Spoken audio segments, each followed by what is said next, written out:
Merci Karim. Monsieur le ministre de la Défense, président du Conseil régional de Bretagne, Madame la députée maire de Rennes, présidente du Conseil de surveillance, Madame la directrice générale de l'Agence de la biomédecine, Monsieur le président de l'université, Monsieur le directeur général de l'ARS, Madame la directrice générale du CHU, Monsieur le président de la commission médicale d'établissement du CHU, Monsieur le président de l'association Transépat, Monsieur le président de l'association Transépat Bretagne-Ouest, Messieurs les membres fondateurs du Fonds de dotation Nominoé, cher Karim, chers collègues, chers patients. C'est pour moi un grand honneur que de vous souhaiter la bienvenue à la faculté de médecine pour cette cérémonie de la 2000e greffe de foie. Je suis en effet très heureux en tant que doyen de médecine de participer à cette célébration car la transplantation hépatique représente une activité phare de notre CHU avec une véritable visibilité nationale et internationale. En préparant mon intervention, je me suis demandé comment on était arrivé à un tel niveau d'excellence. La réponse pour moi tient en une phrase. Il s'agit d'une histoire d'hommes visionnaires et déterminés, ayant su travailler ensemble et innover.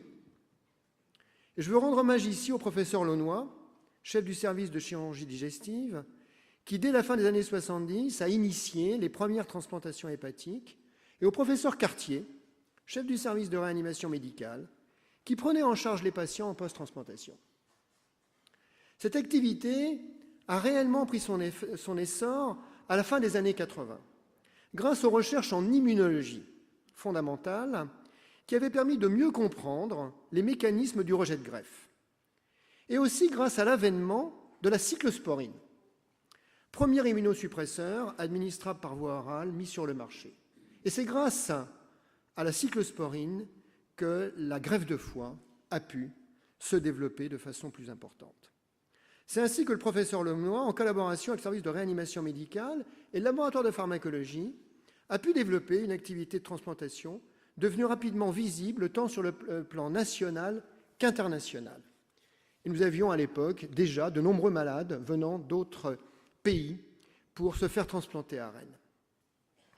Cette activité a connu de nouveaux développements grâce au recrutement du professeur Boudjema, arrivé à Rennes à la fin des années 90. Et ce recrutement a été possible grâce à deux éléments. Je crois que c'est très important de bien identifier, je dirais, la complémentarité qui existait déjà à l'époque entre la notoriété qui avait été acquise par le professeur Launois en termes de transplantation hépatique d'une part, et d'autre part un contexte de recherche particulièrement favorable en hépatologie à Rennes. Et ce contexte favorable, on le doit à deux chercheurs fondamentaux, André et Christiane Guillouzot, qui avaient, dès la fin des années 70, développé une activité de recherche fondamentale sur les hépatocytes, en collaboration étroite avec les hépatologues du site, et je veux citer le professeur Bourrel, puis les professeurs Brissot et Denier. Et c'est cet ensemble d'une activité de recherche en transplantation hépatique et d'une activité de transplantation hépatique très visible sur le plan international et d'une activité de recherche en hépatologie qui a permis de recruter le professeur Boudjema. Dès son arrivée, le professeur Boudjema a poursuivi et développé l'activité de greffe tout en développant un programme de recherche fondamentale en appui sur l'unité INSERM d'André et de Christiane Guillouzot et un programme de recherche clinique en appui sur le centre d'investigation clinique qui venait d'être labellisé. Et il a ainsi développé des protocoles innovants, aussi bien sur les solutions de conservation des greffons que sur de nouvelles stratégies immunosuppressives, testant de nouvelles associations permettant de réduire les effets indésirables des immunosuppresseurs. Et je rappelle que ces immunosuppresseurs, s'ils permettent aujourd'hui la transplantation, induisent au long cours hypertension artérielle, insuffisance rénale, diabète. Et on a pu montrer, dans ces protocoles de recherche clinique, qu'on était capable de réduire ces effets indésirables sans augmenter le risque de rejet. Le professeur Boudjema, aujourd'hui, poursuit ses recherches fondamentales à l'INRA sur gros animal et ses recherches cliniques au CIC.